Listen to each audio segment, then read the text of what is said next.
Brother from another mother, so I 40F have this very good friend A37M. They're more like family really.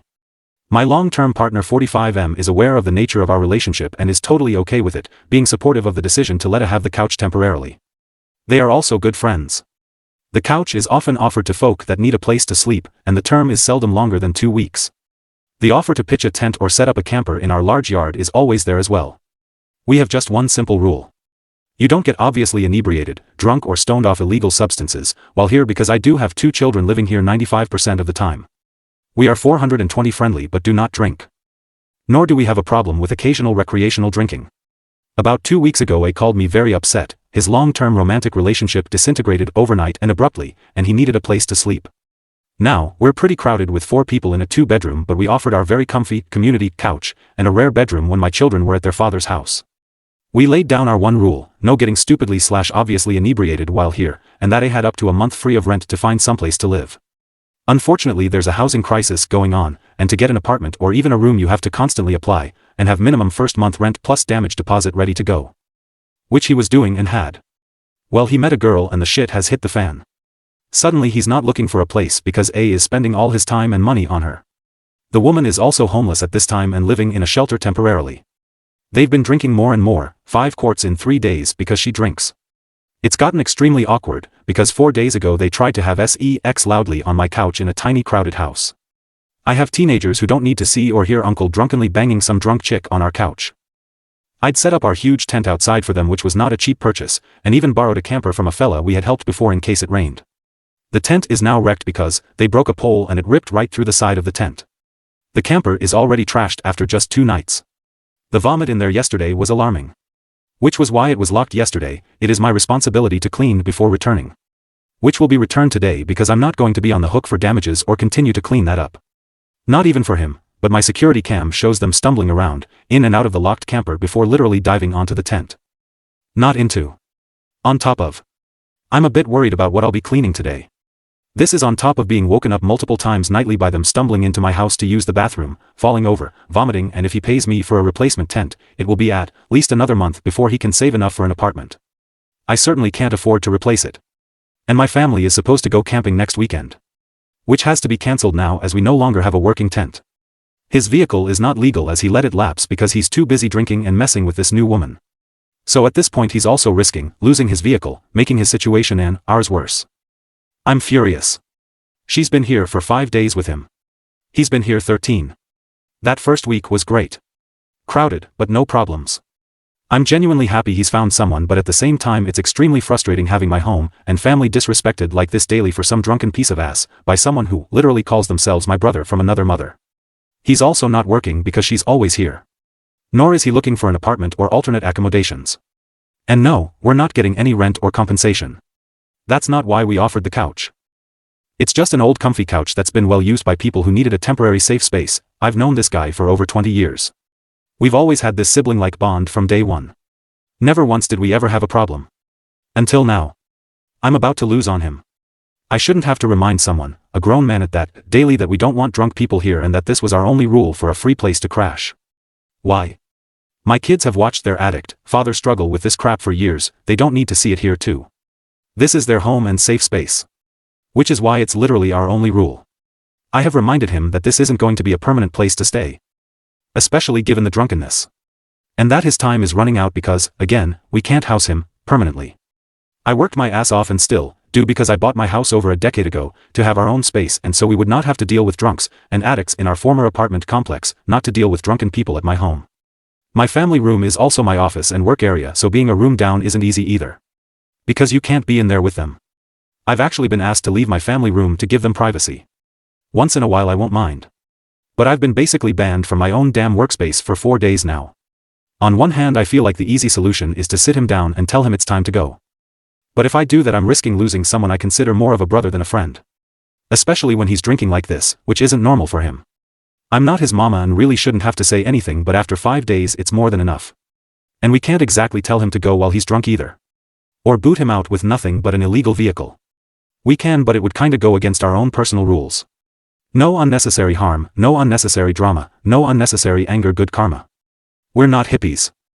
We just firmly believe in putting out more positive than negative. I have no problems with him finding himself a woman either. I'm genuinely happy for him not to be alone. I even get along with her quite well, when she's sober. But she's a mean and clumsy drunk. He's not mean, but he does get very loud and clumsy. So how do I handle this and salvage the friendship? Edit. Kids are not being exposed to anything they haven't been exposed to at very young ages by their addict father. Also, they are nearly grown, and Dome of the previous people helped were actually friends/classmates of theirs. So quit with the guilt trips about what my kids see, please. I'm not a total idiot.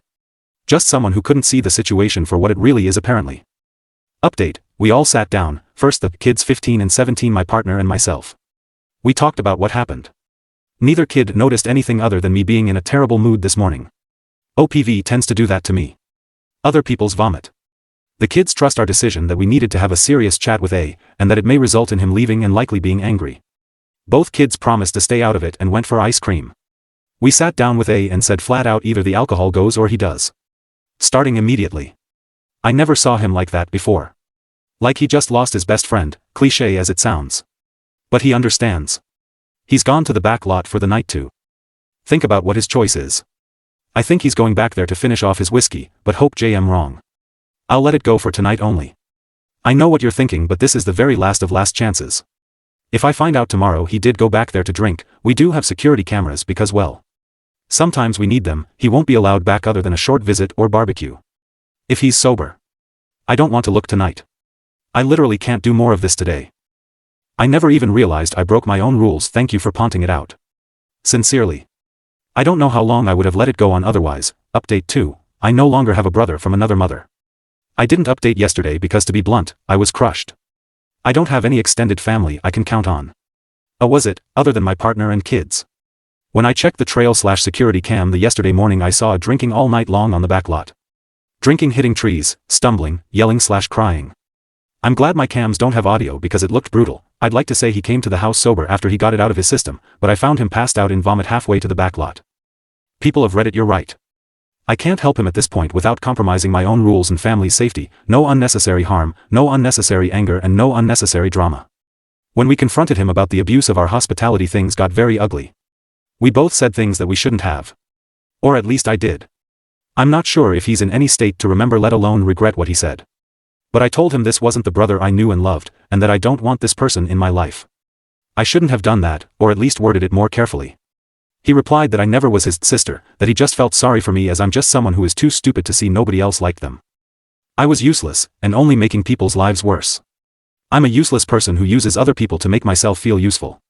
There was more, but I'm not repeating it all. Bad enough I can't stop thinking about whether he's right. That was the crushing point. I can't do this, or put my family through this. Regardless of whether it's the liquor or him talking, you can't take that shit back. It's inexcusable to say that shit to someone you know is prone to severe depression. And went through years of therapy to get those exact thoughts out of my head that were drilled into it by my abusive ex. I basically repeated every nasty thing he ever heard my ex say to me. As it is, it's right there all the time. Having him say it, I have an emergency therapy appointment set up for 3 days' time because I can feel those old feelings of death and not existing coming back. I hate that he just undid literal tears of therapy in under 15 minutes. The police took him away yesterday afternoon on a drunk and disorderly charge as he refused to leave on his own, and we couldn't let him leave in his vehicle when he could barely stand. Tomorrow his vehicle will be towed. We're done. Me. I'm wondering how much of what he said yesterday was truth, and how much was the liquor. I feel like I just lost my best friend and it hurts so damn bad. My partner just admitted he feels the same way. He doesn't want to back here ever again due to what was said to me and the effect it had. He's furious that I would dare say any of that to me, knowing full well what I've been through. There's a lot to unpack here yet, obviously. My kids who are nearly grown and, yeah, we are all in therapy due to their father being abusive towards me, and an addict most of their lives, so don't come at me over that. My family is my priority. I just didn't realize I was no longer part of that family until this all happened.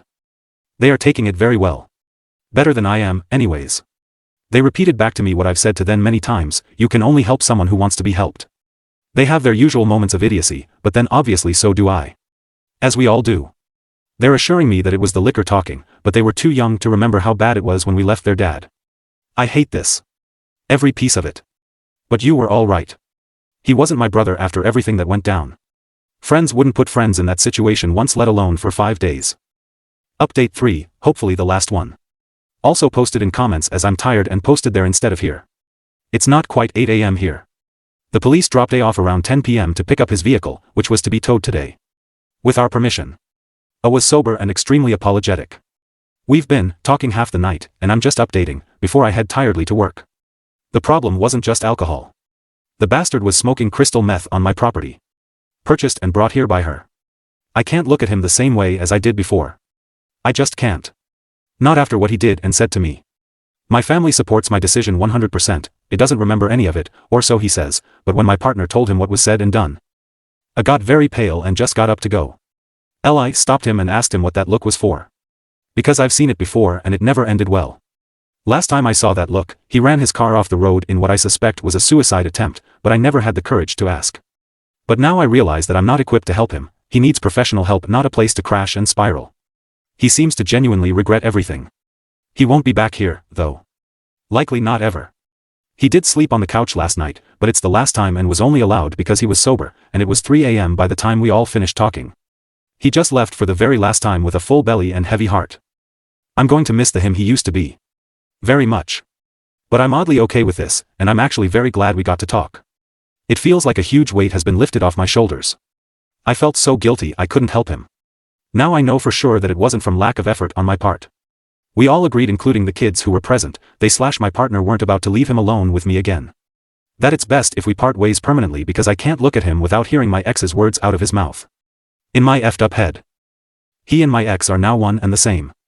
They both evoke bad/harmful thought patterns better left forgotten. He did apologize, and said there is no way he could have actually meant what he said because he knows better. But he admitted that it doesn't change the fact that he did say it to me. I'm worried the next time I hear from him it will be for a funeral. Likely his. But Reddit, you're right. It wouldn't be my doing, nor would it be my fault. He had his chance and literally vomited all over it and our relationship multiple times. The silver lining? My nearly grown kids, like me, are going to begin volunteering with the local AA and NA groups so we can learn more about how to better deal with any future situations. Last night was supposed to be our first meeting, but A showed up. I need to understand more about how substances can take over someone's life, and make them into someone they never imagined they'd be. I'm trying to turn all this into a positive, and I don't doubt we will get there eventually. But right now, it's still pretty heavy and raw. I miss my brother. But I also understand now that his core problems are far more than I can handle. Onward and upward, I suppose.